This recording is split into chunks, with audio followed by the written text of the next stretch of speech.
Hello दोस्तों, आप सभी का स्वागत है मैक्रो इकोनॉमिक्स समष्टि अर्थशास्त्र के इस वन लाइनर सीरीज़ के अंदर।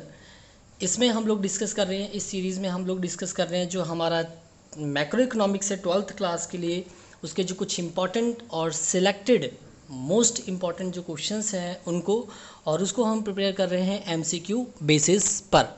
तो यहाँ पर हमारे सामने आज की नई क्वेश्चन की सीरीज़ जो स्टार्ट होती है फर्स्ट क्वेश्चन से, जिसमें हम लोग देख रहे हैं फर्स्ट क्वेश्चन हमारा क्या कहता है। फर्स्ट क्वेश्चन है हमारा, निम्न में से कौन सी आय हस्तांतरण आय है। निम्न में से कौन सी आय हमारी हस्तांतरण आय है, means which income is called transfer income. इसमें से किसे जो है हस्तांतरण आय के रूप में परिभाषित किया जाएगा।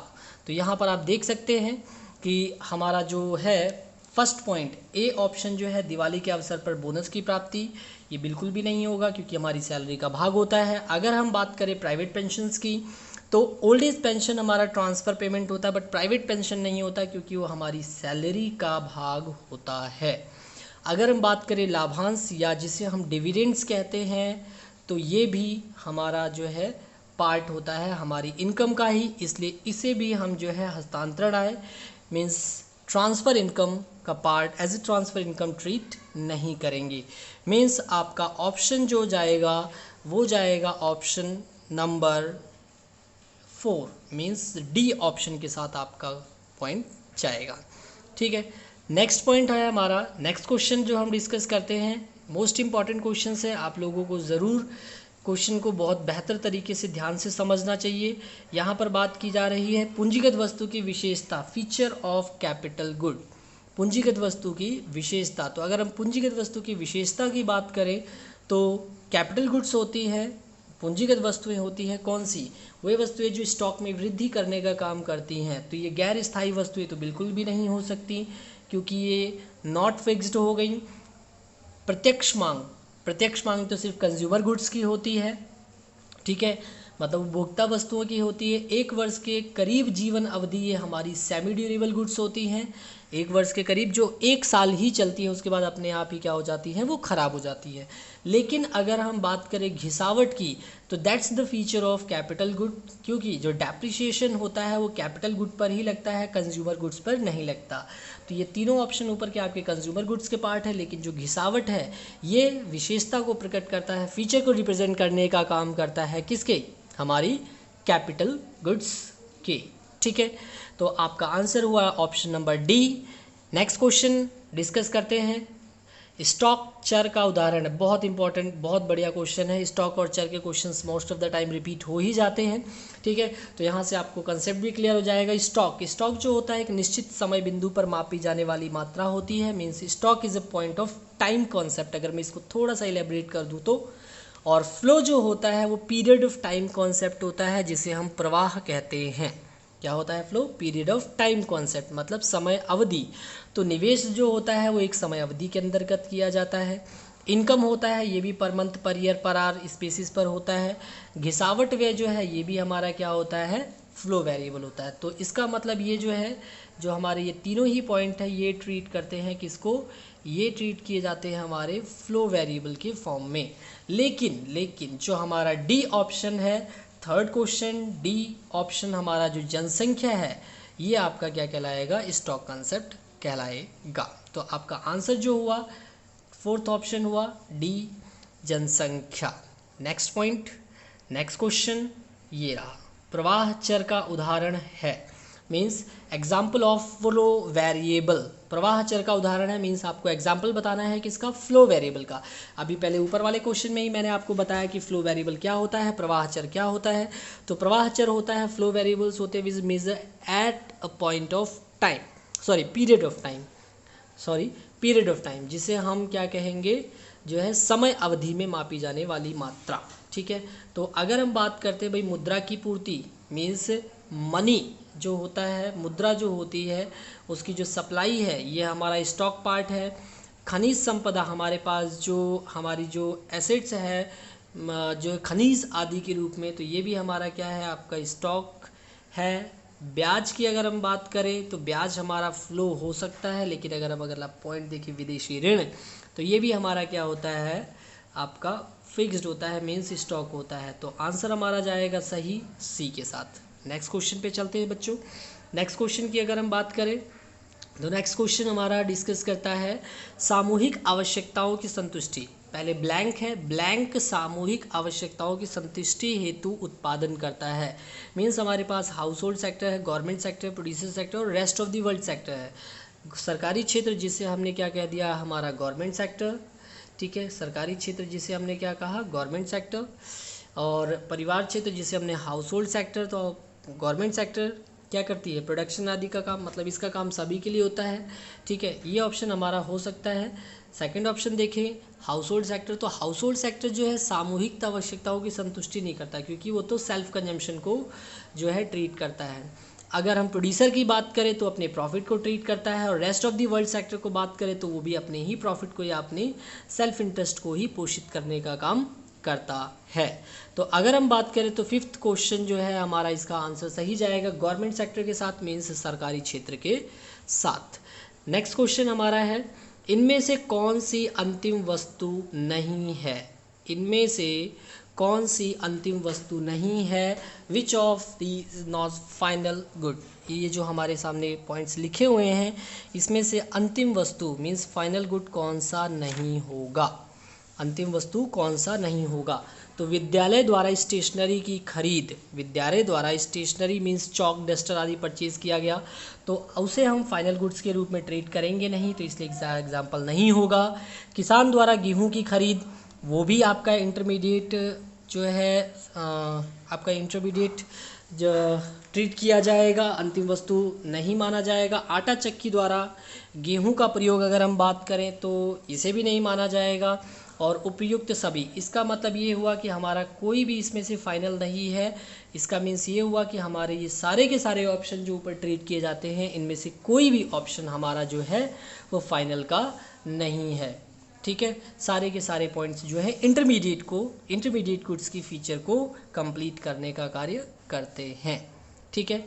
नेक्स्ट पॉइंट है हमारा दूरी अवधारणा है, मतलब distance is a concept. Distance की अगर हम बात करें तो क्या हमारा ये स्टॉक है या हमारा प्रवाह है या दोनों है, या दोनों में से कोई नहीं। तो कोई नहीं का तो अर्थ नहीं बनता, दोनों हो नहीं सकते क्योंकि डिस्टेंस की बात की गई है। प्रवाह हो नहीं सकता क्योंकि डिस्टेंस को कवर करने की जो स्पीड होती है,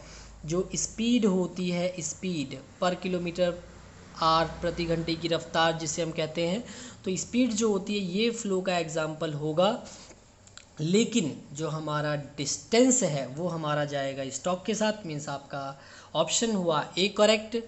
नेक्स्ट क्वेश्चन की अगर हम बात करें तो नेक्स्ट क्वेश्चन हमारा कहता है सकल निवेश और शुद्ध निवेश का डिफरेंस, सकल निवेश और शुद्ध निवेश का जो है अंतर क्या होगा।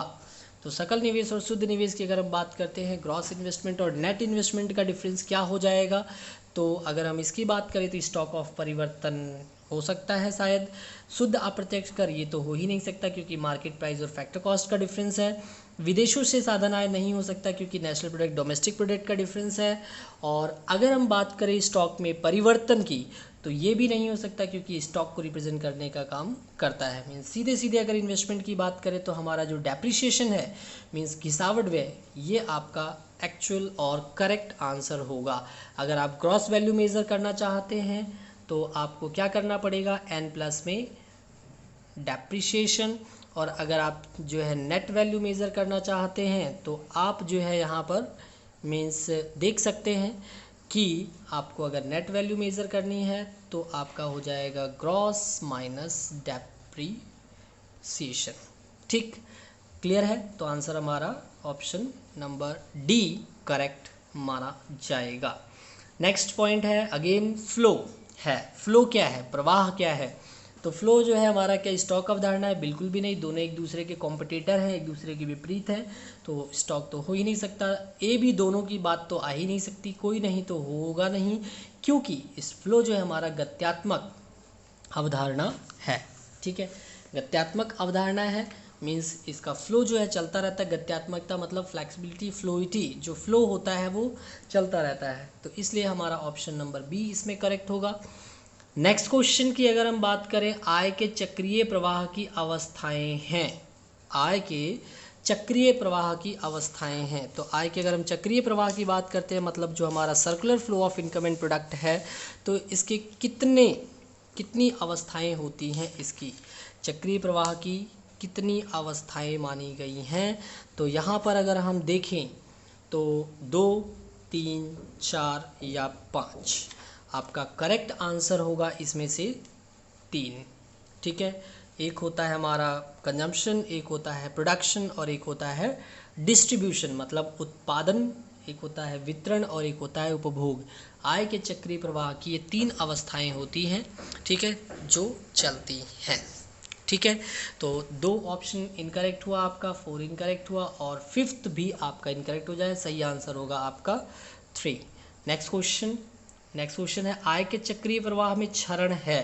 क्षरण को कहा जाता है लीकेज जो होते हैं वो फ्लो वेरिएबल्स होते हैं विच डिक्रीज द प्रोडक्शन प्रोसेस, जो प्रोडक्शन प्रक्रिया में उत्पादन में कमी करने का कार्य करते हैं, मीन्स उत्पादन को घटा देने का कार्य करते हैं।